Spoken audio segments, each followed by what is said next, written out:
Question कहीं कैसा आया आपके पास? राइटर मोहम्मद अहमद साहब है, उन्होंने बोला कि जो लड़की है मुझे लगता है कि तुम्हारे अंदर थोड़ी बहुत नेहा है, तुम टिकटॉक्स बनाती हो, अदाएं भी बहुत देती अदाएं हो। हैं मेरे अंदर। जब मैं इस फील्ड में आई थी ना, मुझे बहुत कुछ सुनने को मिला था अबाउट माई कलर, और मुझे अंदर से बस इतनी आवाज़ आई कि अब ईमान आपके साथ कभी भी काम नहीं करेगी। तैयार हो के वो पता नहीं गोले बना के ऑडियंस बनाती थी पेपर के, और मम्मा के दुपट्टे लेकर ना उसकी साड़ियाँ बांधती थी सजल। उनका रोना मुझे बहुत पसंद है। शीशे के सामने खुद से बातें करती रहती थी। और मुझे थोड़ा सा डर भी लग रहा है, आगे आगे बहुत डर लग रहा है भाई। बहुत अलग जर्नी है। नेहा का माइंडसेट भी अपने घर वालों से बिल्कुल अलग है। आजकल जो हमारी जनरेशन चल रही है ना, उसको एक बेस्ट फ्रेंड की बहुत ज़रूरत होती है। मेरी मम्मा बेस्ट फ्रेंड है हमारी, तो मुझे लगता है कि हर माँ को अपनी बेटी को बिठा के बताना पड़ेगा कि हाँ हम आपके बेस्ट फ्रेंड हैं। आई लव यू मम्मा, आप सबसे अच्छी हो।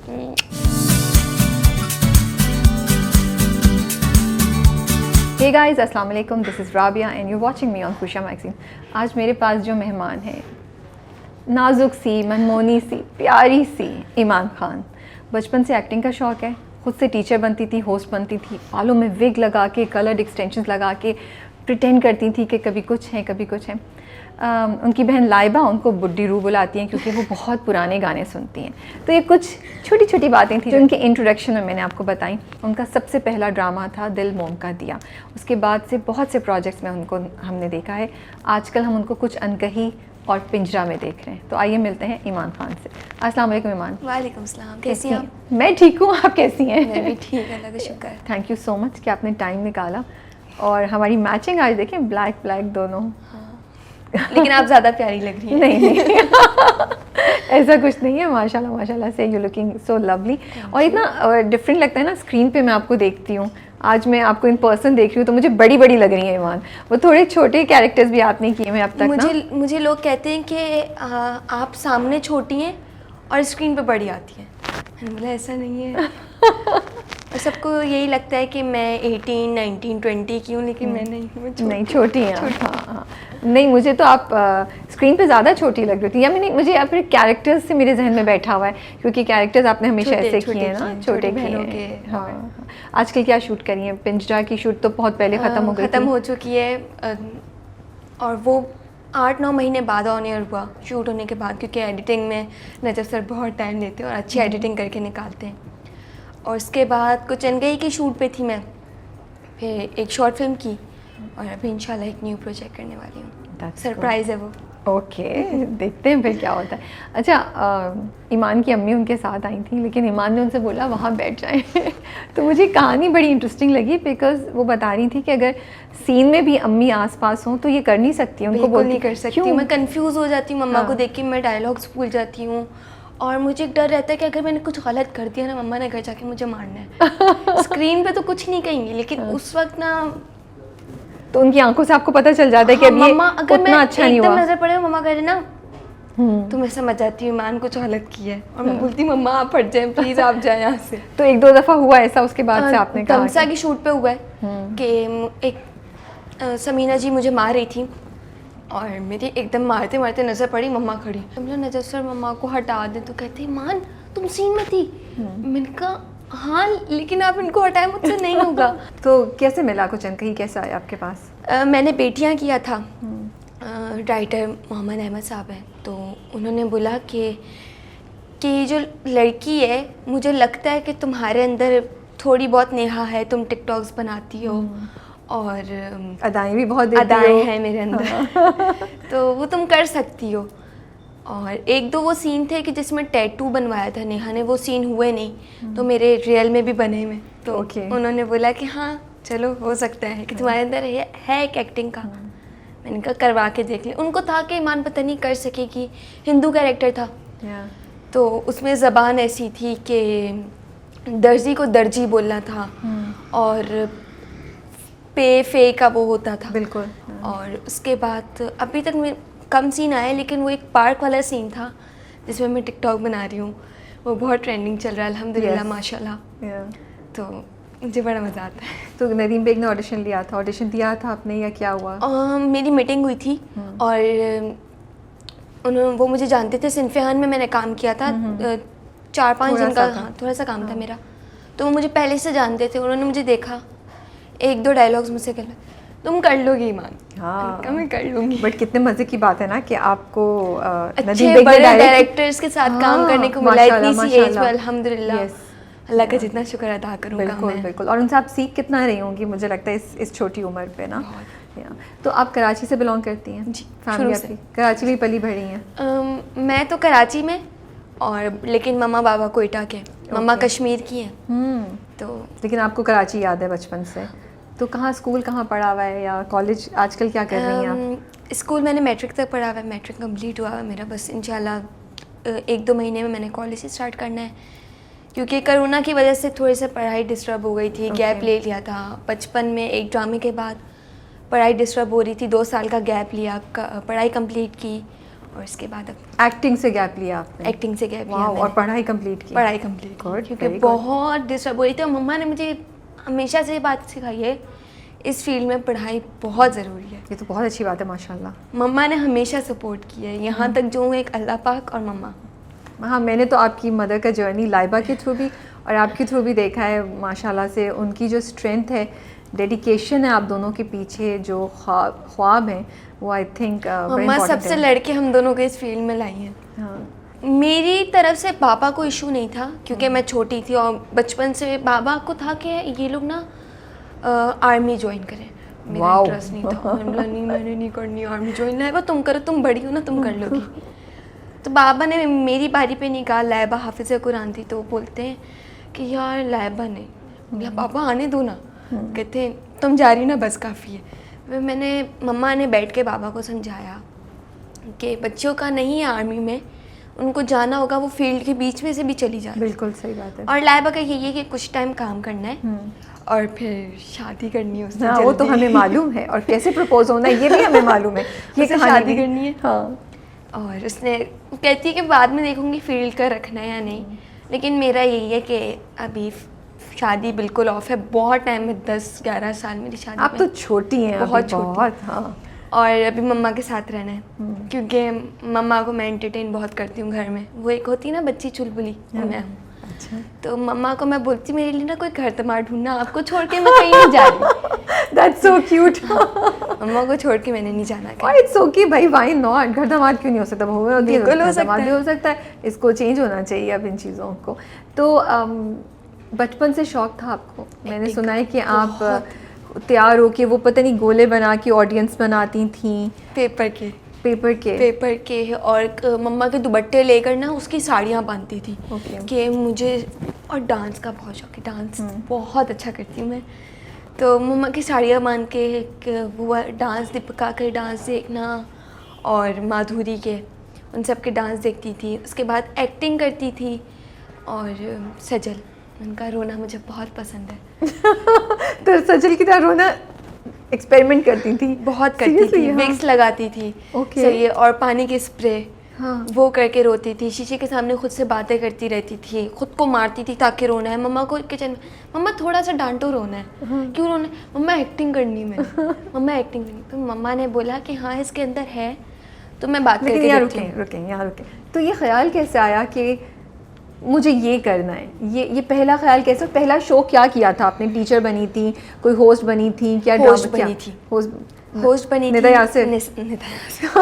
आई नो वो बनी थी मैं, क्योंकि सो यू एक्चुअली प्रिटेंडेड कि मैं निदा यासिर हूँ और अब ये मेरा मॉर्निंग शो है। मैं ना पेपर्स के कार्ड बनाती थी, और जब वो शादी के कार्ड्स आते थे उनको मैं जमा करती थी, उनके बाद कैंची से काटती थी, उनके बैक वाली जगह खाली होती थी ना, तो उस पर क्वेश्चन आंसर लिखती थी और लोगों से पूछती थी। और अपने ना खिलौने रखते थे, ये खिलौना आपका हुआ, ये खिलौना आपका हुआ। और आप कितनी बड़ी थी उस वक्त? 7-8 साल की थी। वाह, इतनी छोटी है। छोटी तो आपने निदा यासिर के शोज देखे हुए थे? आप देख रही होती थी सुबह? देखे हुए थे। और उनका एक डायलॉग जो था वो सुबह, गुड मॉर्निंग पाकिस्तान, और मेरे हाथ में कार्ड्स होते थे, और ना वो एक माइक पेंसिल ना काट के वो गत्ते से ना वो बनाती थी और उस पर कलर करती थी कि यहाँ पे बांध। वाह, आप बड़ी क्रिएटिव हैं, आई हैव टू से। मतलब आपने हर चीज़ का सोल्यूशन ढूंढा हुआ था कि मुझे ऐसे करना है, ऐसे करना है। अच्छा था कि एक्टिंग करनी है, लेकिन कभी सोचा नहीं था, क्योंकि मुझे लगता था बाबा दादा ददियाल कभी भी नहीं, और मम्मा कभी भी नहीं आने देंगी, कि पता नहीं कैसे जाएंगे, कॉन्टेक्ट्स कैसे होंगे, बुलाएगा कौन। और लाइबा जब देखती थी आपको ये सब करते हुए या कजन्स देखते थे तो वो क्या कहते थे? लाइबा मेरे साथ दिल मोम का दिया के शूट पे गई थी एक दिन। जब ये सब चीज़ें करते हुए देखती थी आपको कि घर में शोज हो रहे हैं, बोलती थी पागल है, छोड़े मम्मा इसको, हाँ। ये अजीब पता नहीं कौन है और पता नहीं क्या क्या करती रहती। कभी उसने मुझे सीरियस नहीं लिया इस चीज़ में। मम्मा ने देखा कि हाँ यार नहीं लाइबा इसके अंदर है, नहीं है मम्मा नहीं है इसके अंदर, ये खाली ड्रामे करती है, अपना टाइम पास करती है। तो ड्रामे ही तो करने होते हैं। इतनी वो टाइम पास करती, मम्मा इसका नहीं है, आप कैसे लेके जाएंगी इसको, ये करेंगी वो करेंगी। मैंने कहा यार मुझे जाना है। अच्छा मम्मा ने जब मुझसे पूछा ईमान तुमने करना है, मैं हंस रही ना। मैंने कहा मम्मा मजाक नहीं करे मुझसे। हाँ। तो कहती हैं कि बताओ तुम्हें करना। मैंने कहा मम्मा कैसे करूँगी, पता नहीं, वो बड़े बड़े कैमरे होते हैं, बड़ी बड़ी लाइट्स होती हैं, इतने सारे लोग होते हैं और मैं कैसे करूँगी। तो मम्मा ने बोला था कर लोगी। तो कितनी बड़ी थी जब आपने दिल मोम का दिया किया? तो 9-10 ईयर्स की थी। छोटी एज है। डर लग रहा था जब कैमरे को पहली बार फेस किया तो, या कॉन्फिडेंट थी? हंसी आ रही थी। हंसी दिल मोम का दिया में 1-2 सीन्स में है, लेकिन उसके बाद अगर कहीं नज़र हल्की सी भी आ जाए ना, मम्मा से बहुत बहुत डांट पड़ती है। घर जाके डांट तुम पड़ी? हंसी क्यों? मम्मा वो पता नहीं आ रही थी, तुम्हें नहीं करना तुम बता दो, छुड़वा देती हूँ मैं तुम्हें, तुम सीरियस नहीं हो इस चीज़ को लेकर, ये नहीं हो वो नहीं हो। उसके बाद से फिर दमसा मैंने किया।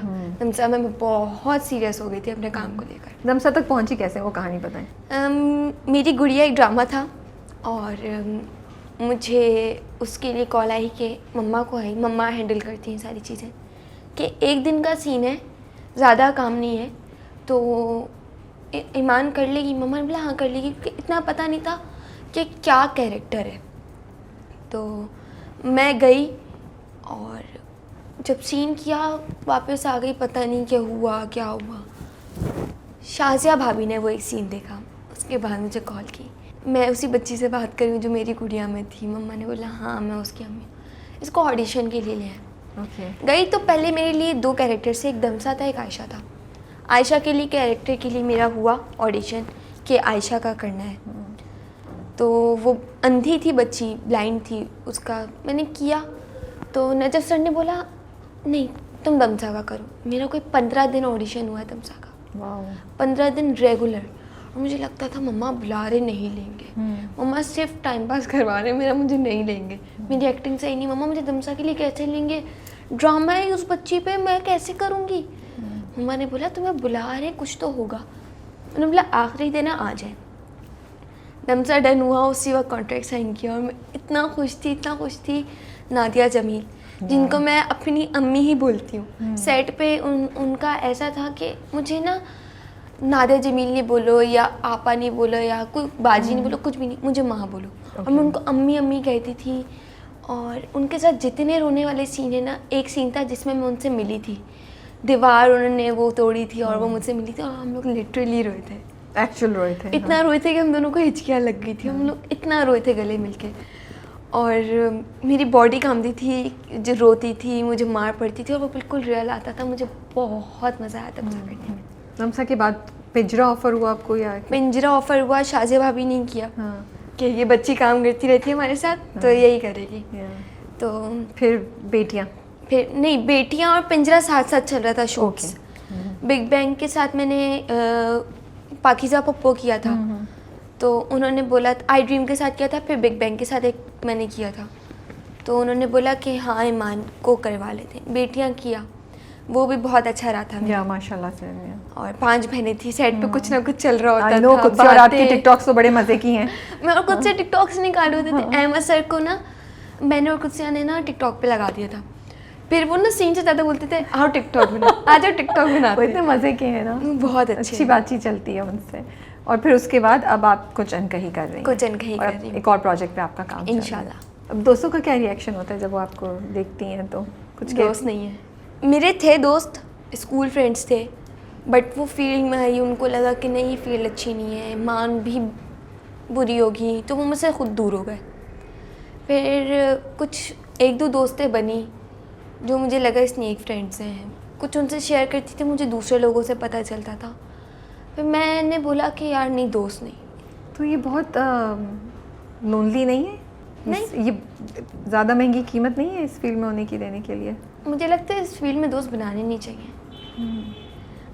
काम आओ, सेट पे काम करो, चले जाओ। ओके दोस्त मैं रखती हूँ सेट तक, ओके। उसके बाद वो कॉल करती ना, हाँ ठीक हूँ मैं, आप कैसे हैं? ओके अल्लाह हाफिज़। लेकिन इंडस्ट्री के बाहर भी तो दोस्त नहीं है, तो कभी दिल नहीं चाहता कि दोस्त हो, अब हल्ला गुल्ला हो, पूरे ग्रुप के साथ बाहर जाएं, ये करें वो करें, खाने पे कभी दिल नहीं चाहता? मम्मा लैबा को ले जाती हूँ, और एक पप्पो की बेटी है जो मेरी बेस्ट फ्रेंड है, ओके बड़ी है मुझसे, लेकिन उसका और मेरा ऐसे कि हम दोनों की सेम एज है और उसके बच्चे भी हैं, तो वो मेरा और उसका बिल्कुल ऐसा है कि वो और लैबा बेस्ट फ्रेंड्स हैं। ओके मतलब वो मेरे, तो उनके साथ बाहर चली जाती हूँ। लैबा की एक दोस्त है मारिया, इसी फील्ड की है वो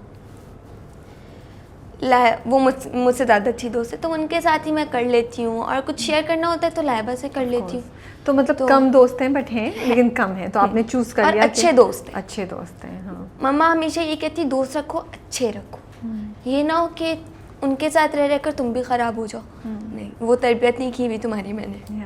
आपको कभी कभी लगता है कि क्योंकि आप child star, as a child star आपने स्टार्ट किया था, तो अभी तक लोग आपको उसी नज़र से देखते हैं, और थोड़ा चैलेंजिंग है, कुछ रोल्स मिस हो जाते हैं इस वजह से, क्योंकि लोगों के जहन में ईमान अभी तक चाइल्ड स्टार ही है? जब मैं मतलब इस फील्ड में आई थी ना, मुझे बहुत कुछ सुनने को मिला था अबाउट माई कलर।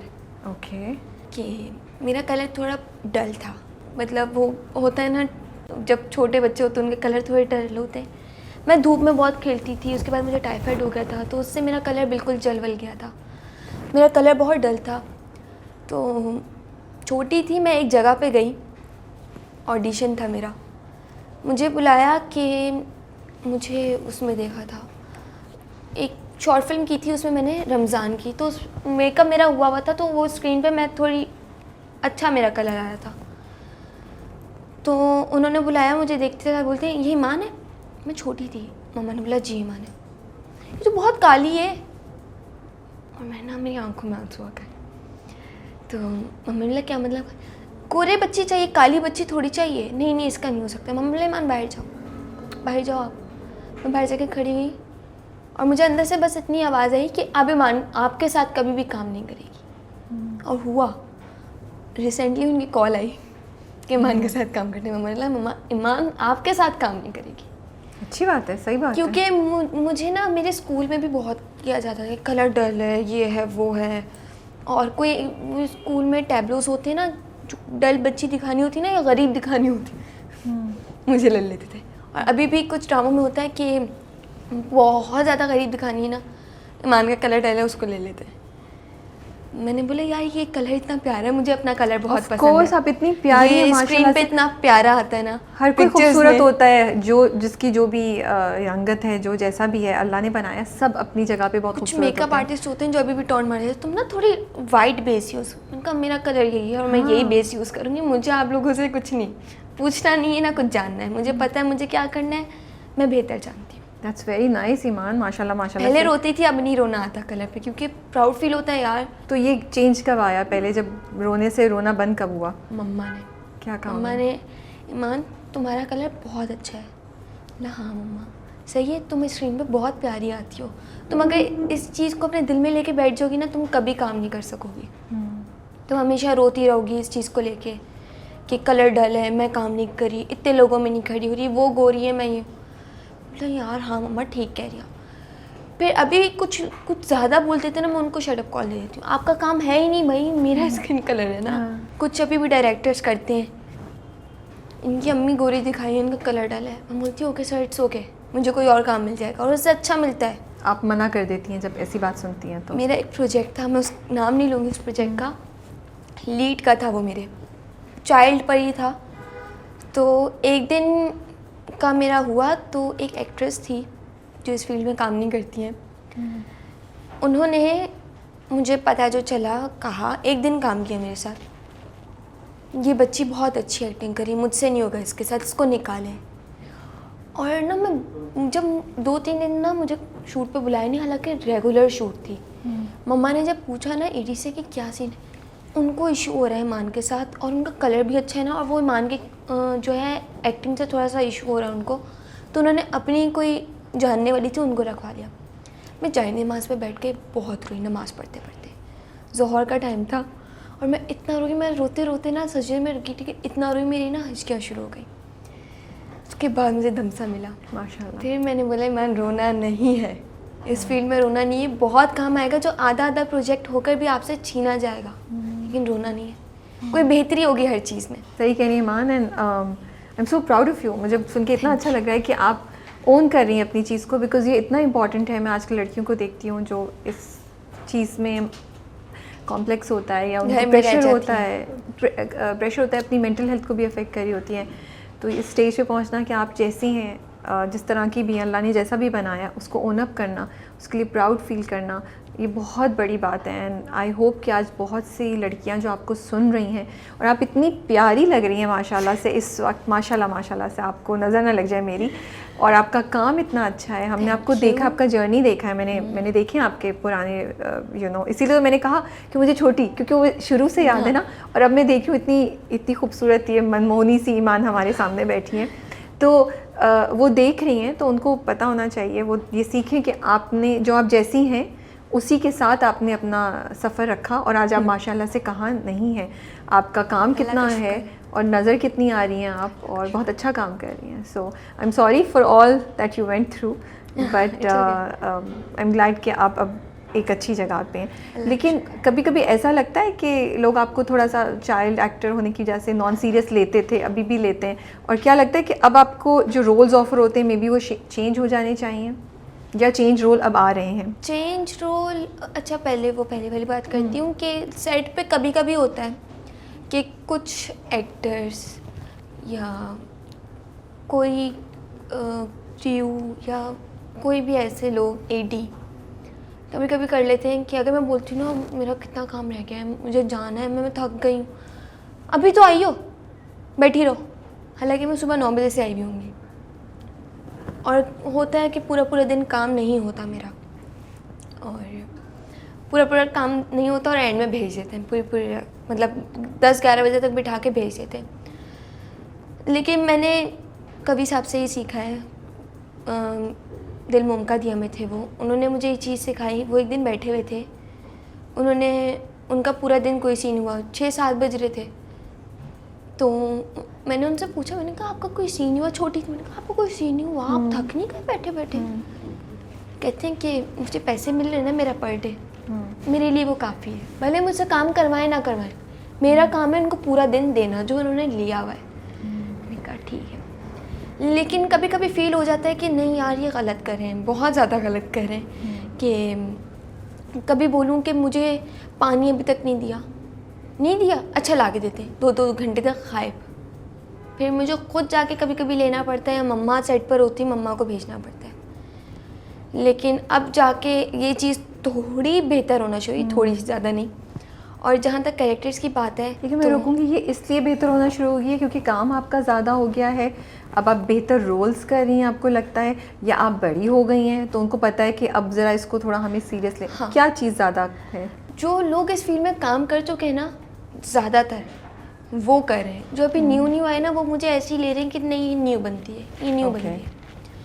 तो और कुछ एक्टर्स भी करती हैं कि इसको, मतलब कुछ टाइम पहले का सीन है, इसके लिए देखो इसकी मम्मा इसके साथ आती है ना, मुझे ये चीज़ बड़ी हर्ट की थी, और मैंने खुद सुनी थी, इसकी मम्मा साथ आती है, इनको ना दूसरा रूम बिठाया करो, क्योंकि हमारी अपनी बातें होती हैं और बड़े एक्टर्स बैठे हुए। उसके बाद से लास्ट डे तक मैं उनके रूम में गई नहीं, इवन सीन करती थी और मैं साथ आ जाती। एटीट्यूड नहीं है ये, लोगों को लगेगा एटीट्यूड है, लेकिन ये एटीट्यूड नहीं है। अपनी माँ और अपनी इज़्ज़त बहुत अजीज़ है इस फील्ड में, इज़्ज़त बहुत ज़रूरी होती है हर चीज़ में। वो एज मैटर नहीं करती, ट्रू, या नाम मैटर नहीं करता। जहाँ लगता है सुनना है वहाँ सुनती भी हूँ। बड़े एक्टर जो सिखाते हैं अच्छा, जो डांटते हैं, अहमद सर डांटते हैं और वो सिखाते भी। अच्छा, ये सीन सही नहीं, कैसे मेरे साथ इससे वापस करवाओ। अरे सीरियसली? ऐसे नहीं बोलना, ऐसे बोलो, बनाओ नहीं, ऐसे बोलो। Okay. और उससे मुझे बहुत लगा कि हाँ, बेटियों में कुछ सीन मैंने शुरू में बच्चों वाले किए थे, फिर एंड में मेरा थोड़ा वो रोल चेंज हुआ था, बड़ी हो रही थी कोमल, तो फिर आवाज़ भी उन्होंने चेंज करवाई मेरी। अहमद सर ने आवाज़ थोड़ी बनाओ, आवाज़ बना के बोलो। मेसम सर ने बहुत समझाया। अहमद सर तो कहते थे मेसम क्या कर रही है, कट करो, वापस करो। दैट्स सो गुड, उन्होंने आपको सिखाया और उससे कितनी चीज़ें आपने इम्प्रूव की होंगी और पकड़ी बहुत की। और अभी भी मुझे लगता है कि हाँ, कुछ गलत नहीं बोलना चाहिए कहीं बैठ के। पहले मेरे अंदर बचपना था कि कुछ भी बोल देती थी, तो वो लोग मेरे ना कैरेक्टर जज करने लगते थे, लेकिन वो एक बचपने में बोलती थी। और अभी भी मेरा है कि मैं जल्दी जल्दी में कुछ भी बोल देती हूँ। तो अब आपको हो गया है कि मुझे रख रखाव से बात करनी और है। लाइबा को देख देख कर ना ज़्यादा हो गया। भाई उन्होंने तो मुझे कॉम्प्लेक्स में डाल दिया था, मैंने कहा दोबारा रिकॉर्ड करो, मैं भी ऐसे ही बोलूँगी। क्या आपको मेरी आवाज़ सुनाई दे रही है? अभी भी मैंने ऐसे नहीं बोला जितना खूबसूरती से लाइबा ने बोला था। माशाल्लाह बहुत प्यारा बोलती है। हाँ, मुझे भी कहती है अगर तुमने कुछ उल्टा बोला ना या मेरा नाक कटवाया तुमने उनका लाइबा कहती तमीज़ से बोलना है, बिल्कुल तमीज़ से बैठना, तमीज़ से सब करके आना है। एक एक वर्ड सुनूंगी तुम्हारा, कुछ उल्टा नहीं बोलना। अगर नहीं बोलूँगी यार अजीब कहती हाँ मैं कुछ उल्टा सुनूँ नहीं तुम्हारा। उनका ठीक है आप कहती बिल्कुल ना सलीके से बैठना, बिल्कुल मेरी तरह, जैसे मैं हूँ ना वैसी बनो। लाइबा वाह वाह, जैसी मैं हूँ वैसे। अच्छा, रोल्स का क्या कह रही थी आप? सॉरी मैंने आपकी बात बीच में काटी थी। रोल्स का कि रोल्स बेहतर, रोल्स का जैसे मैंने पूछा था कि आपको लगता है कि जो अब आपको रोल्स मिलने चाहिए थोड़े से एज वाइज बेहतर, यू नो, कि या उसमें कैरेक्टर ज़्यादा हो या थोड़ी एज ज़्यादा दिखाएं, नॉट चाइल्ड एक्टर दिखाएं आपको, वो होना शुरू हुआ है या नहीं? वो अभी भी कॉल्स आती हैं। छोटी बेटी है और उनके घर का सिर्फ 10 दिन का काम है और ज़्यादा है नहीं। मैं मम्मा वो खुद मना कर देती है। मम्मा बोलती हैं कि जब वो अच्छा काम कर रही है, बिल्कुल वो उस चीज़ में चली जाएगी फिर उसको वैसे ही मिलेगा। तो मम्मा कुछ चीज़ें ऐसी खुद मना कर देती हैं। जहाँ देखती हूँ कास्ट अच्छी है, भले काम कम हो, कास्ट अच्छी है, डायरेक्टर अच्छा है, तो उनके साथ कर लेती हूँ। जैसे अभी कुछ अनकही, मेरा ज़्यादा काम नहीं है लेकिन काम दिख रहा है, अल्लाह का शुक्र है। ये तो सही कह रही हैं आप। और अब आप टीनेजर हैं तो फिर आपको वही रोल्स ऑफर होने चाहिए ना, नॉट कि आपको 10, 12 या 13 साल की बच्ची की का रोल दिया जाए। तो वो तो डेफिनेटली होना चाहिए। और मतलब ऐसे रोल्स आई एम श्योर होंगे भी, और हमारे पास टैलेंट है तो क्यों ना हम उसको उस तरीके से इस्तेमाल करें। ऐसा लगता है आपको ईमान कि इंडस्ट्री में इस बात से फ़र्क पड़ता है कि आप किस बैकग्राउंड से आए हैं, आप किस जगह से आए हैं, उसकी वजह से आपकी ट्रीटमेंट, आपको जो अपॉर्चुनिटीज़ मिलती हैं वो अफेक्ट होती हैं? मतलब ज़्यादा नहीं बट होती है। लाइक लोग जज करते हैं आपको? करते हैं, बिल्कुल करते हैं। अभी अब नहीं करते क्योंकि कुछ लोग होते हैं करते होंगे, मुझे उनका पता नहीं, लेकिन मैंने बहुत लोगों को देखा है, जो लड़कियों का मैंने देखा है कि जो एक सीन के लिए आती हैं या 2 सीन के लिए आती हैं, उनके साथ होता है, ट्रीट गलत किया जाता है या कुछ भी ऐसा। तो मैंने ये चीज़ नोटिस की है, लेकिन मैं इस चीज़ में अपनी मम्मा का वो करूँगी। हो सकता है मेरे साथ भी हो रहा होता अगर मैं अकेले आती इस फील्ड में। और तो मम्मा का है कि मम्मा ने हमेशा बचा कर चलाया है मुझे और लाइबा दोनों को, कि कभी कोई गलत बात सुनने नहीं दी या किसी को कहने नहीं दी। और वो चीज़ अब लाइबा और मुझ में है। लाइबा पहले बहुत चुप चुप रहने वाली बंदी थी, अभी भी है, कम बोलती है लेकिन ठीक बोलती है। तो लाइबा का था कि अगर कोई उसको कुछ गलत भी बोलता था ना, उससे बदतमीज़ी वो चुप करके सुन लेती थी कि ठीक है, सही है। अगर मैं आपको देखती हूँ तो मुझे लगता है कि आपका एक जर्नी होगा जिसमें आप शुरू में आई होंगी, तो जैसे आप भी बोल रही हैं मैं बेझिझक बोलती थी और मैं जो आता था बोलती थी, लेकिन अब मुझे लगता है कि ईमान अब एक ख़ास तरीके से अपने आप को लेके चल रही है। अब ईमान ने सोचा है कि मुझे ऐसे अपने आप को प्रेजेंट करना है। तो क्या ये प्रेशर फील हुआ या ये एक नेचुरल प्रोसेस है ट्रांजिशन का, या कुछ हुआ जिससे ये टिक हुआ और आपने कहा नहीं अब मैं चेंज होकर बात करूँगी या मैं अब डिफरेंट तरीके से अपने आप को कैरी करूँगी? मैंने ना ये चीज़ देखी थी कि एक चाइल्ड स्टार है मुझसे कुछ टाइम पहले आई थी, वो अभी भी बच्चों में है और वो कुछ भी बोल देती है। वो छोटी है, वो मुझसे छोटी है लेकिन मुझसे पहले की आई भी, वो कुछ भी बोल देती है और उससे ना हर कोई फ्री होके बात करता है। ओके ठीक है, और वो मुझे लगता है वो सही नहीं है। मैं छोटी हूँ लेकिन अगर कोई भी मुझसे कोई फ्री होके बात करेगा या कोई फजूल जोक बोलेगा या कोई भी ताली मैं किसी से ना हाथ मिला के ताली मार के बात नहीं करती हूँ। ठीक है, कि ताली मार के बात करे या बैठे बैठे यूं कर दे या कोई भी या सर में यूं कर दे, नहीं नहीं, ऑफ कोर्स नॉट, बिल्कुल नहीं। क्यों? आप कौन हो? साइड पे मिले थे, क्यों? एग्जैक्टली। अच्छा, ये होती हैं चीज़ें? छोटे बच्चों के साथ होता है, वो इतने भी छोटे नहीं, 11-12 मैंने वो चीज़ें भी देखी। मैंने कहा यार क्यों? अपने आप को या तो खुद इतना स्टैंडर्ड अपना बना लो ना कि लोग बोलें कि नहीं यार इससे दूर रहना है, ये कुछ भी सुना देगी। मुझे इस फील्ड में आके इतना पता चल चुका है कि नहीं, किसी को किसी लड़के से भी हाथ नहीं मिलाना है, क्योंकि वो आपको जज करेंगे कि इस लड़की ने हाथ मिलाया, क्यों, हम कौन है, हम तो इसको जानते ही नहीं, इसने हाथ मिला लिया। हालांकि आपकी कोई ऐसी नीयत नहीं भी नहीं होगी। तो वो मैंने देखा कि सेट पे जाती हूँ ना तो अलग बैठ जाती हूँ, कोई भी मुझसे फ्री होके बात नहीं करे या हंसी मजाक नहीं करे। मेरे जितने भी जिनके साथ काम करती हूँ ना, वो बोलते हैं ईमान कितना चुप रहती है, इतना चुप रहती है। अहमद सर के साथ में खुल जाती हूँ, लेकिन वो कभी कभी वो भी बोलते हैं बहुत बहुत बोर लड़की है मम्मा को, बहुत बोर लड़की है, इससे मज़ा ही नहीं आता सेट पे। जो लड़कियां आना चाह रही हैं इस फील्ड में, उनको क्या एडवाइस देंगी आप? एक दो बातें जो आपको ख्याल है कि उनको ज़रूर जहन में रखनी चाहिए, जितना आपने देखा है अपने आसपास। मुझे लगता है कि दो रास्ते हैं इस फील्ड में, एक अच्छा एक बुरा। इंसान खुद भी होता है कि वो कैसा है, और मुझे लगता है कि लड़कियों को जहाँ लगे कि कुछ गलत है, फील्ड छोड़ दो भले, लेकिन हट जाओ उस चीज़ से। कि अगर आपको लग रहा है कोई आपसे गलत बात कर रहा है या वो इंसान गलत लग रहा है ना, और आपको वो कितना भी बड़ा प्रोजेक्ट दे रहा है, कितना भी बड़ा कमर्शियल दे रहा है, आप बोलोगे मुझे नहीं करना, करूँगी तो इज्जत से काम करूँगी, वरना नहीं करना। और मुझे लगता है सारी लड़कियों का यही होना चाहिए कि इज़्ज़त से आना है, इज़्ज़त से नाम कमाना है, और किसी की गलत नहीं सुननी। और मैं यही बोलूँगी, नहीं सुननी किसी की गलत। बट दो तीन चीज़ों के लिए क्या उनको ज़हनी तौर पे तैयार होना चाहिए? जैसे आपने बताया कि आपको डांट भी पड़ेगी सेट पे, आपसे डायरेक्टर्स आपसे चीख की भी बात करेंगे चाहिए आप, लेकिन वो आपको सिखाएंगे। Okay, that's good. कि ये अगर बोलेंगे ना कि चीखेंगे ये सीन सही नहीं किया है, तो आप ऐसे करो कि आप वो अगली दफ़ा बोले वाह क्या सीन किया है। एक दफ़ा डांट पड़ेगी ना, आप सही हो जाओगे। ये नहीं कि उस डांट को दिल पे लेके बैठ जाओ, नहीं मैं सेट पे नहीं जाऊँगी, मुझे डांटा या रोने लग जाओ।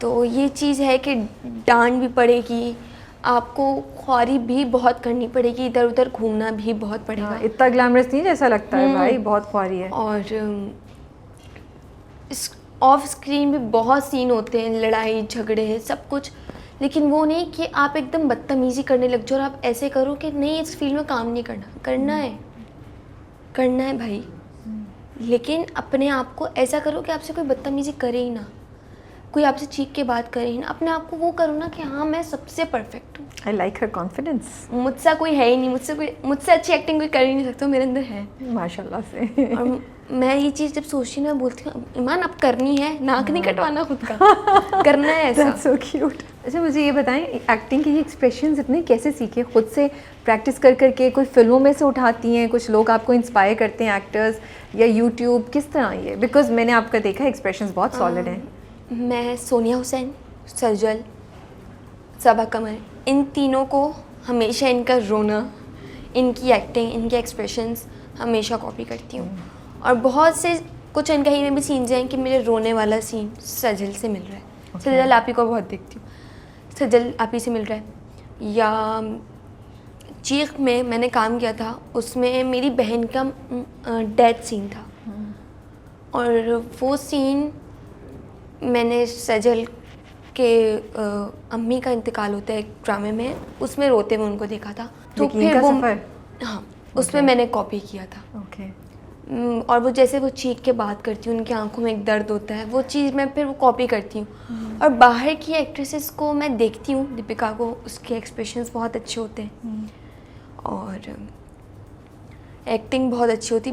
मैं पुरानी मूवीज़ बहुत देखती हूँ ना, तो उनमें उनकी एक्टिंग बहुत अच्छी होती हैं, उनके बात करने का तरीका और उनका बोलने का तरीका, बैठने का तरीका, इन सब को मैं बहुत कॉपी करती हूँ। तो बस उस चीज़ से आज मुझे एक इतनी अच्छी बात इस वक्त हिट कर रही है, and I am feeling so proud माशाल्लाह माशाल्लाह से, कि ईमान जो नाम ले रही हैं वो नाम ले रही हैं सजल के, सबा कमर के। आज से 2 साल पहले भी मैं कहूँगी तो लोग आते थे तो वो हमेशा एक्टर्स या एक्ट्रेसेस के नाम लेते हैं जो शायद इस इंडस्ट्री से ताल्लुक़ नहीं रखते। और आज वो टाइम आ रहा है जब हमारे यहाँ जो नई जनरेशन आ रही है, मैं वाकई इसको बहुत इमोशनल फील कर रही हूँ। I am like this is such a great moment कि इंडस्ट्री आगे बढ़ रही है, कि जो नए चेहरे आ रहे हैं, ईमान की तरह टैलेंटेड बच्चे, लड़के लड़कियाँ, वो इन नामों को देख रहे हैं, इन नामों से सीख रहे हैं। और ये कितनी बड़ी बात है कि आपने पाकिस्तान से बाहर नाम जो है वो कम लिए हैं, और आपकी गुफ्तगू में ज़्यादातर सजल, सबा कमर और इन सब के नाम हैं, and it's such a proud moment. मैं बोलती हूँ हमारी इंडस्ट्री से ज़्यादा कोई सही बात है, लेकिन हम लोग ओन नहीं करते ना, हम लोग खुद ही नहीं करते, खुद भी नहीं करते। हमारे कुछ डायरेक्टर्स हमारे वो बाहर के लोगों को कॉपी कर रहे थे। बहुत चीज़ें देखी है मैंने ऐसी, लेकिन मुझे लगता है कि हमारे एक्टर्स जो काम कर सकते हैं, बाहर की मैं बुराई नहीं करी, नहीं बिल्कुल नहीं, बिल्कुल वो लोग अपना अच्छा है, हाँ। लेकिन मुझे लगता है कि हमारे यहाँ सब बेस्ट। एग्जैक्टली और जब आपके पास एक चीज़ है तो आप उससे क्यों नहीं सीखें, आप उसको रिकग्नाइज क्यों नहीं करें। और अब यमुना का जो मैं ड्रामा देख रही हूँ, मैं कुछ ऐसा ड्रामा मुझे मिल जाए ना। कौन सा वाला भी जो भी तेरे बिन चल रहा है, ओके। उनके तो सारे ड्रामे माशाल्लाह से बहुत अच्छे होते हैं। मैंने बोला यार ये वाली एक्टिंग अब मैंने करनी है, बस ये वाली करनी है, ऐसे रोना है। तो बाहर सड़क पे आप निकलती हैं और किसी को भी डांट देती हैं और तैयार होती हैं, देखा कैसे, घूर के कैसे, कुछ रिक्शे वाले होते हैं जो बाजी कहाँ जाने, और रिक्शे से आधे बाहर आ जाते हैं, भाई पीछे हो थोड़ा, कर रही हूँ बात, बताना है कहाँ जाना। और अगर तो डर नहीं लगता कि कोई रिएक्ट कर देगा, कोई कुछ कह देगा? कर दे। कुछ अंकल्स होते हैं जो बाजार के अंदर जा रहे हो, गुड़िया आ जाओ, बेबी आ जाओ, अंदर आ जाओ, ये ले लो, बहुत अच्छे को मैं सुना देती हूँ, अंकल बेटी की उम्र की हूँ, तमीज़ में रहे थोड़ा। अभी भी करती हैं? अभी भी करती हूँ, अभी भी ये नहीं देखती कि कोई पहचान रहा है या कोई कुछ भी, तो ये होता है। और कोई लाइबा को अगर रोड पे देख लेना, भाई हूँ ना तो फिर बनती हूँ पूरा भाई, कोई लाइबा को रोड पे देख लेना, घर तक छोड़कर आना है आपने या साथ चलना है आपने, नहीं देखो। तो ये एहसास, ये ख्याल आया कहाँ से इतनी छोटी सी उम्र में? बचपन से सुन रही, मम्मा बोलती तुम दोनों मेरा बेटा हो, बेटा बेटी दोनों।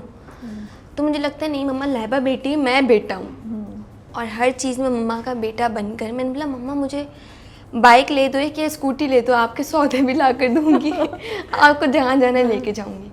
और मम्मा का यही होता है कहीं बाज़ार जाना होता है, कभी कभी होता है ना मम्मा नहीं आज नहीं जा रही, ठीक है मत जाओ, मैं अकेले चली जाऊँगी, अच्छा जा रही हूँ मम्मा रुक जाए।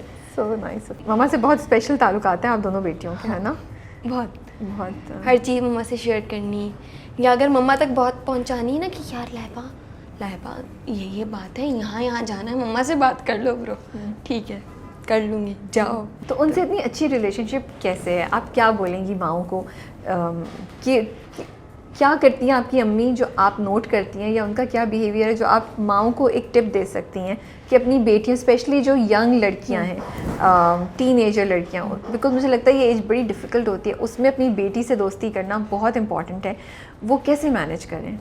आजकल जो हमारी जनरेशन चल रही है ना, उसको एक बेस्ट फ्रेंड की बहुत ज़रूरत होती है, लेकिन लोग माँ से नहीं करते क्योंकि उनको लगता है यार माँ को बात बता देंगे तो माँ रोक लेगी, ये मुझे लगता है कि मैं माँ को बुरा नहीं बोल रही, लेकिन मेरी मम्मा बेस्ट फ्रेंड है हमारी, तो मुझे लगता है कि हर माँ को अपनी बेटी को बिठा के बताना पड़ेगा कि हाँ हम आपके बेस्ट फ्रेंड हैं, और ये नहीं कि गुस्से में आके उनकी बातें बोल दें या उनको ही टॉन्ट मारें। ऐसी ये बड़ी बात बोली आपने कि जो बात बताइए उसको घुमा के तंज नहीं करें।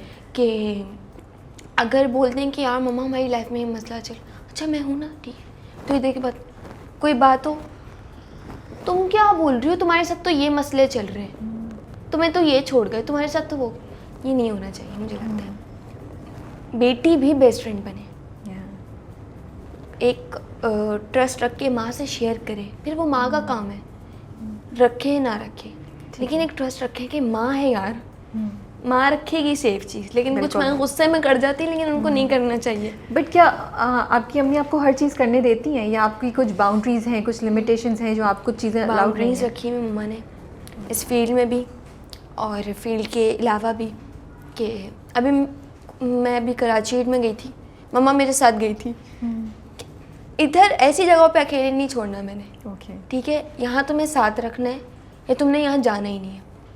तो मम्मा के साथ गई थी और अपनी खाला के साथ गई थी, अच्छा एंजॉय किया, फैमिली के साथ एंजॉय करके वापस आ गई। ज़रूरी नहीं कि दोस्तों उनके साथ पार्टीज़ करो, उनके साथ नाच गाने करो या उनके साथ बाहर खानों पे नहीं। मुझे लगता है जो फैमिली के साथ अच्छा बंदा टाइम स्पेंड कर सकता है ना, क्योंकि दोस्त कभी ना कभी कहीं ना कहीं दूर हो जाते हैं या छोड़ जाते हैं। मुझे लगता है कि लड़कियों की जो दोस्तियाँ होती हैं वो ख़त्म जल्दी हो जाती हैं। उनकी एक तो कुछ लड़कियों की शादियाँ हो जाती हैं, शादी के बाद वो वैसे ही दूर हो जाती हैं, ठीक है, रिस्पॉन्सिबिलिटीज आ जाती हैं। और अगर दोस्तों में ये होता है कि पोजेसिव बहुत होती है कि तुमने उससे बात की, अरे बस हाय हेलो की क्यों की। और अगर आप लड़कों की दोस्ती देखें ना, उनमें नहीं होता है ऐसा, भाई इसको भी ग्रुप में बुला ले, भाई इसको भी ग्रुप में बुला ले। मुझे लगता है कि अगर दोस्त बनाने ना, अपनी माँ और अपनी बहन को बनाओ, या उनको बनाओ जो आपसे 3-4 साल बड़ी हो और आपको अच्छा समझाएं। ये ना हो कि आपको ये समझाए नहीं नहीं कर ले तू, आगे अल्लाह देख, आगे देखा जाएगा, कर ले। एक बात मैं आपसे पूछना चाहती हूँ, हमारे यहाँ ये ड्रामों में भी टॉपिक है और ये एक रियलिटी है। यूजुअली लड़का होता है जो माँ बाप का ख्याल रखता है, जो माँ बाप का को लेके चलता है, क्योंकि लड़कियां तो शादी होके चली जाती हैं, तो फाइनेंशियल रिस्पॉन्सिबिलिटी माँ बाप की आ जाती है लड़कों पे। अब जब आपके बेटे नहीं हैं, तो आप कैसे सोचती हैं इस चीज़ को? अगर आप कंफर्टेबल हैं इस चीज़ का जवाब देने और आपको लगता है कि आप इस वक्त रेडी हैं इस चीज़ का सवाल देने, अगर आपको लग रहा है आप यंग हैं नहीं, तो हम इसको छोड़ भी सकते हैं, कि फ्यूचर का सोचती हैं तो ये जहन में आता है कि जो भी होगा मेरा हस्बैंड जिससे भी शादी होगी, ये बात तो क्लियर है कि मैं अम्मी अब्बू को सपोर्ट करूँगी, या आप सोचती हैं कि नहीं मेरा सफ़र यहीं तक था कि वो अपना अभी भी तो कर रहे हैं, उन्होंने ही हमें पाला है, वो भी आगे अपना ख्याल रख लेंगे? क्या होना चाहिए? आपकी सोच कहाँ तक जाती है? मुझे ये लगता है कि माँ बाप भी एक टाइम तक कर सकेंगे, उसके बाद बेटियों की वैसी शादी होनी है, लेकिन जब माँ बाप करते हैं ना, उनकी एज, वो लोग यंग होते हैं, ठीक है, उनके अंदर होता है कि यार अगर अभी बेटियों की जल्दी शादी हो जाएगी तो हम बाद में कुछ कर लेंगे, लेकिन अगर माँ बाप जल्दी बुढ़ापे की तरफ जा रहे हैं ना, तो फिर बेटियों को करना पड़ेगा कि यार इतनी जल्दी शादी करने की ज़रूरत नहीं, शादी होनी है, लेकिन कुछ ऐसा हो जाए कि माँ बाप को घर करके दे दें, उनको ख्वारी ना करनी पड़े कि यहाँ शिफ्ट करना है, वहाँ शिफ्ट करना है। मुझे लगता है कि बेटियों के अंदर एक एहसास होना चाहिए कि यार मेरे बाद मेरे माँ बाप का क्या होगा। और मैं हमेशा सोचती हूँ कि शौहर का पैसा अपने माँ बाप को नहीं देना, जो करना है खुद करना है। कभी शौहर ने बोल दिया अरे तुम्हारे माँ बाप को मैं देता हूँ, माँ बाप पे भी अज़ाब, आप पे खुद पे भी, यार इसने तो टॉन मार दिया, आप खुद करो ना। और कुछ फैमिलीज़ होती हैं जो बेटियों को नहीं निकलने देती कि नहीं तुमने काम नहीं करना, तो मुझे लगता है कि वो माँ बाप शायद कर रहे हैं कि अपना बुढ़ापा ख़राब कर रहे हैं कि क्योंकि आपको पता है आपका एंड में बुढ़ापा चला जाएगा, आपकी सिर्फ एक बेटी है जो आपका सहारा बन सकती है, उस पर ट्रस्ट करो, उसको घर से निकालो, लेकिन उसकी खबर रखो कि वो क्या कर रही है। बहुत सी लड़कियाँ होती हैं गलत कदम उठा लेती हैं कि बस जल्दी करके ना माँ बाप को करके अपनी शादी कर लेनी है, वो सेल्फिश होती हैं मेरी नज़र में। मैं भी छोटी हूँ इस चीज़ के लिए, लेकिन मुझे इतना पता है कि ये जो लड़कियाँ होती हैं वो ज़्यादातर सेल्फिश होती हैं। मे बी शादी को हमने इतनी प्रायोरिटी बना दिया है कि लड़कियों के पास ऑप्शन कोई नहीं रहता, कोई अच्छा रिश्ता या पॉसिबिलिटी नज़र आती है तो वो कर लेती हैं, बिकॉज ये तो है ना ऊपर बैठे हैं ना वो करने के लिए, सब करेगा वो, अच्छा रिश्ता भी आएगा। और जो नसीब में नहीं होगा ना, अमीर से अमीर लड़का अच्छे से अच्छे घर का आकर चला जाएगा। बहुत लड़कियों की डिवोर्स हो जाती है शादी के बाद भी, क्योंकि नसीब में नहीं होता, तो वो बेहतर है ना जो पहले आके चला जाए। ये बात भी सही है। आपको लगता है कभी कभी कि ज़िंदगी में इतना कुछ देख लिया कि आप उम्र से पहले मैच्योर हो गई हैं? हाँ, है ना? शौक़ ख़त्म हो गए। क्यों? वो एक लड़की वाली चीज़ नहीं है। बट ये काम की वजह से या वैसे ही ज़िंदगी? मुझे नहीं पता, लेकिन मुझे लगता है कि वो चीज़ ख़त्म हो गई और वो सही है, ठीक है। कब तक बच्ची रहूँगी, कर लिया बचपन, माँ बाप ने एंजॉय करवा दिया, अब कुछ बड़ेपन में आऊँ, अपनी लाइफ देखूँ, माँ बाप की लाइफ देखूँ, आगे क्या करना है उसका सोचूँ। कब तक बचपने में रहूँगी, कब तक शौक़ में ही रह के, शौक़ है कुछ कि यहाँ जाना है वहाँ जाना है, शौक़ है, लेकिन इतना कर लूँ ना कि ये ना हो कि ये शौक़ करके जल्दी से वो काम करना है। सब करके फिर अपने शौक़ को देखूँगी कि सबसे पहले मम्मा पापा के लिए घर, वो तो लाइबा का और आप दोनों का है, वो हो जाएगा ना तो आधा तो वो हो जाएगा। फिर अपने शौक़ देख लूँगी, शौक़ तो शादी के बाद भी हो जाएंगे। बट ये बहुत खूबसूरत बात है कि आप इतनी छोटी सी उम्र पे इतना सोचती हैं और आपने ज़िंदगी में जो भी देखा आपने उसको पॉजिटिव लिया बिल्कुल बिल्कुल पॉजिटिव तरीके से उसको ढाला, उसको सवार करके कोई डिप्रेशन में नहीं चली गई या कुछ? कभी मेंटल हेल्थ की इश्यूज फेस किए हैं? कभी थेरेपी का सोचा है? कभी कुछ ऐसा हुआ या नहीं? नहीं, दैट्स गुड। दोस्तों के टाइम पे हुआ था कुछ, एक ग्रुप था दोस्तों का, ख़त्म हो गया था, छोटी थी 2-3 साल पहले। तब बहुत रोई थी कि दोस्त नहीं होंगे, अब क्या करूँगी, किन से बात करूँगी। फ़ोन 2-3 महीने बंद कर दिया था कि नहीं यार अब दोस्त नहीं तो फ़ोन का क्या करूँ। पर मम्मा ने मुझे बोला कि यार नहीं मान, तुम बहुत छोटी हो, डिप्रेशन में जाने के लिए, रोने धोने के लिए पूरी लाइफ पड़ी है। जो आज मिला ना उसको एंजॉय कर लो, भले वो दोस्त हो या ना हो। तो फिर कभी सोचा नहीं कि ज़्यादा रोना धोना करूँ या ऐसा कुछ भी नहीं सोचा ना। इंशाल्लाह अल्लाह पाक है ना, कभी इस चीज़ से गुजरना पड़ेगा। लाइबा को तो अल्लाह पे बड़ा यकीन है, वो तो बड़ी इंटरेस्टिंग आपका क्या ताल्लुक़ है, आपका क्या रिश्ता है? दुआ पे कितना, जैसे तो आपने बताया कि वो आप जा नमाज बिछा के ज़ोहर की नमाज पे रो भी रही थी जब वो वाक़या हुआ था। सुनते हैं, आपको पता है अगर आप एक दफ़ा रो लो ना, लोगों के आगे रोते हैं। मुझे लगता है अगर आप अल्लाह पाक के आगे रो लो ना, आपका काम हो जाएगा। जो 10 दिन में होना होगा ना, वो 1 दिन में हो जाएगा। सही बात। और हुआ था 3-4 दिन में मुझे दमसा के लिए कॉल आ गई थी, लेकिन सच्चे दिल से। अल्लाह को याद रखो, सिर्फ काम पे नहीं, अपने उसको वैसे भी याद रखो। काम हो जाए ना, उसके बाद भी शुक्र अदा करो कि यार अल्लाह पाक काम हो गया। तो जब मशहूर होना शुरू हुई और लोगों ने पहचाना, कोई वाक़या, कोई किस्सा है जो सुना सकती हैं बाहर गई जब? अच्छा, मैं जब भी मॉल जाती हूँ ना, तो वो छोटे छोटे बच्चे होते हैं ना, दमसा पी। अच्छा, मुझे हमेशा से दमसा से ज़्यादा जानते हैं लोग, दमसा पी। और मुझे इतनी खुशी होती है कि उनकी अम्मियाँ भी आती हैं कि बेटा हम आपके बहुत बड़े फ़ैन हैं, आपकी एक्टिंग बहुत अच्छी है।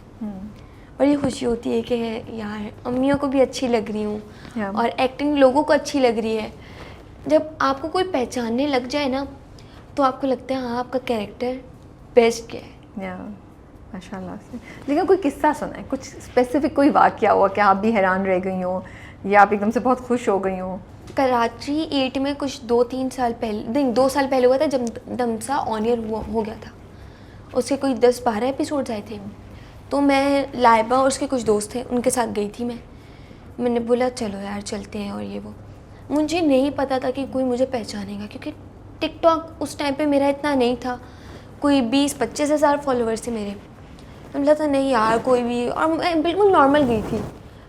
मैं जब मैं एंटर हुई ना, एक आंटी की आवाज़ आई, दमसा। मुझे समझ नहीं आया, मैं आगे चली गई।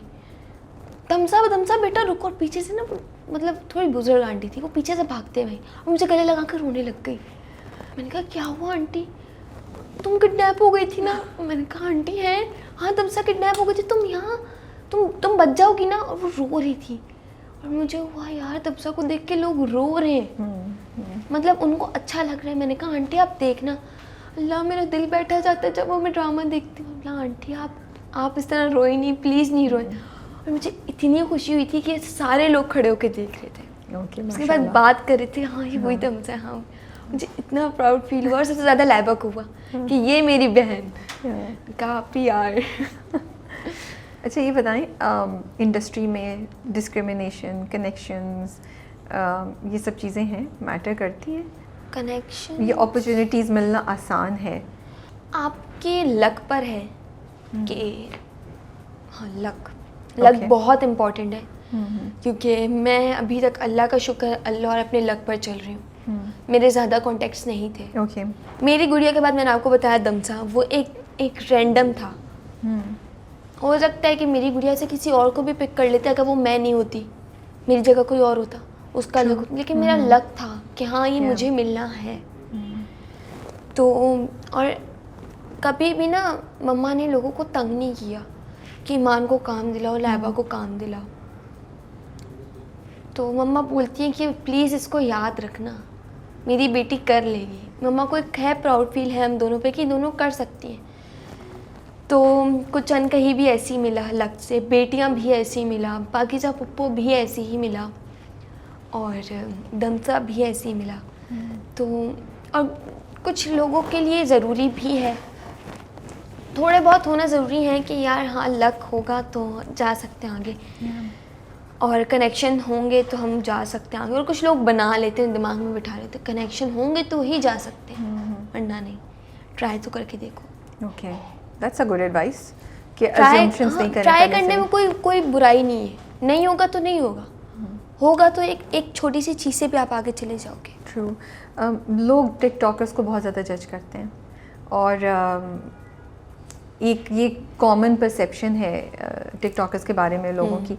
तो कभी कभी आपको गुस्सा सा चढ़ता है या चिढ़ होती है कि यार हम अपना काम कर रहे हैं, क्या मसला है आपको, क्यों ऐसे सोचते हैं हमारे बारे में, क्यों इस तरह देखा जाता है टिकटॉकर्स को? ये कभी जहन में ख्याल आता है? मजाक उड़ाते हैं उनका कि भाई इसके अंदर टैलेंट ही नहीं, टिकटॉक बनाती है खाली।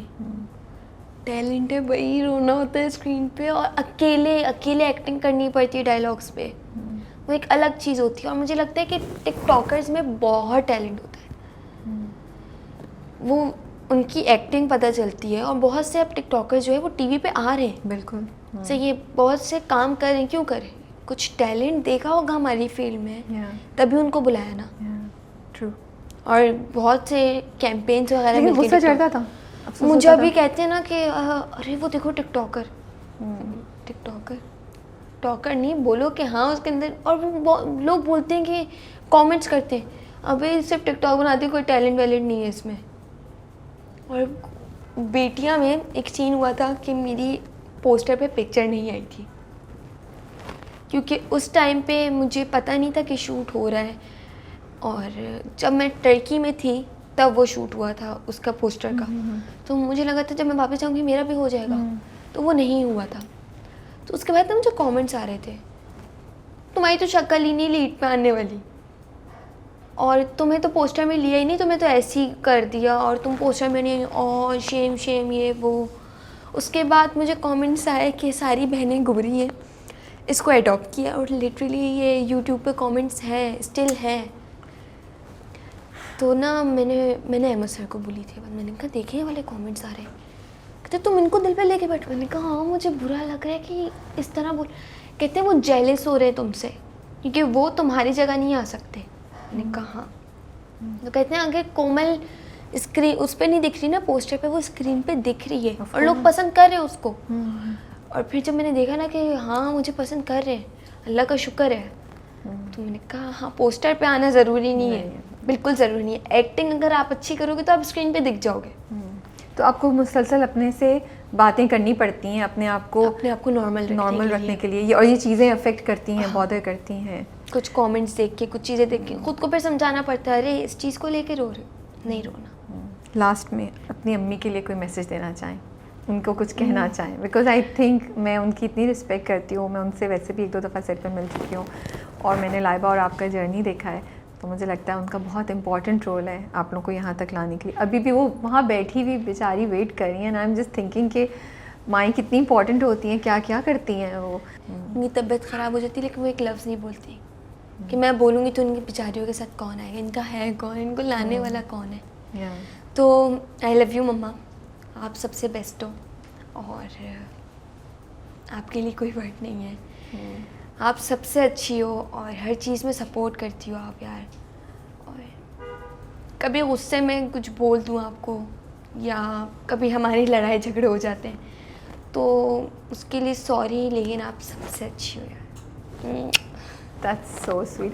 अम्मा से लड़ाई झगड़ा हो जाए तो पहले कौन मनाता है, आप या अम्मा? मम्मा आती हैं। अल्लाह सो क्यूट। बस भी करो ईमान, बस ये तो अब मैं कह रही हूँ कि ईमान अगली बार आप अम्मा को मनाने जा रही हैं। हाँ, अभी जो डायलॉग बोल रही थी ना, सेट पे पाँव ऊपर करके बैठी होती हैं सब कुछ, ये अब अगली बार अम्मा से झगड़ा होगा, आप जाके उन्हें हक देंगी और उन्हें प्यार से मनाएंगी, ठीक है? Done. Thank you so much Iman for your time. इतनी अच्छी आपके साथ गुफ्तगू रही, मुझे बहुत मज़ा आया। मैंने ख़ुद बहुत सी बातें आज आपसे सीखी हैं और सोची हैं आपकी बातें सुन के, एंड आई रियली होप। पता है ये इंटरव्यू करने से पहले मैं, कुछ इंटरव्यू होते हैं जब मैं अपने सवाल बना रही होती हूँ, मैं देख रही होती हूँ, मुझे गट फील आती है कि ये इस डायरेक्शन में जाएगा। इस इंटरव्यू के लिए मुझे था कि ये ख़ास डायरेक्शन में जाएगा और मेरे जहन में यही था कि अल्लाह करे कि ये जो हम आज कर रहे हैं बातचीत, ऑफ कोर्स हमारा मकसद ये भी है कि मेहमान की ज़िंदगी के बारे में जानें, उनको सेलिब्रेट करें, उनकी सक्सेस को, उनकी कामयाबी को, बट ये भी था कि जो लड़के लड़कियाँ सुन रहे हैं वो ज़रूर सीखें, उनके जहन में एक तो अप्रिशिएट करें कि कितनी मेहनत होती है सब लोग इस चीज़ को, दूसरा ये कि वो सीखें, उन्हें कुछ पॉइंट्स मिलें कि ऐसा करना चाहिए, ऐसा नहीं करना चाहिए, हिम्मत नहीं हारनी चाहिए। बिल्कुल हिम्मत नहीं हारनी चाहिए। So thank you for your time. अभी आप अपने नए प्रोजेक्ट के बारे में नहीं डिस्क्लोज कर सकती तो हम नहीं पूछेंगे, but she is working on another project and कुछ अनकही में हम बहुत एक्साइटेड हैं टू सी, और मुझे थोड़ा सा डर भी लग रहा है आगे आगे बहुत, मुझे बहुत डर लग रहा है भाई। बहुत अलग जर्नी है नेहा की, और नेहा का माइंडसेट भी अपने घर वालों से बिल्कुल अलग है, और नेहा के अपने घर वालों से नहीं बनती बिल्कुल भी। वो बस घर से भागना चाहती है कि मैं कुछ कर जाऊँ, क्योंकि वो लोगों के घर में काम करने नहीं जाना चाहती, वो चाहती है कि मैं कुछ बनूँ। उसके ख्वाब बहुत ऊँट पर है, बहुत अच्छा। वो तैयार रहती है, वो अपने आप को साफ रखती है, वो सब कुछ उसका हर टाइम हर चीज़ परफेक्ट होती है। तो नेहा को देखते रहें। और नेहा के लिए कोई रिसर्च की थी आपने? नहीं, ओके। डायरेक्टर के साथ जब मीटिंग हुई थी ना, तो उन्होंने बहुत अच्छा एक्सप्लेन कर दिया था कि नेहा का ये कैरेक्टर है। तो जब स्क्रिप्ट पढ़ी तो उसके बाद हो गया कि हाँ ऐसा ऐसा करना है। तो हाँ, जब मैं उस साइड पे होती थी तो वो बिल्कुल सब रियल होता था। ओके, ठीक है। तो हम एक्साइटेड हैं नेहा की जर्नी को डिस्कवर करने के लिए, नेहा के साथ साथ, and we wish you all the best Iman. Thank you so much. Take care and अल्लाह हाफिज़। अल्लाह हाफिज़।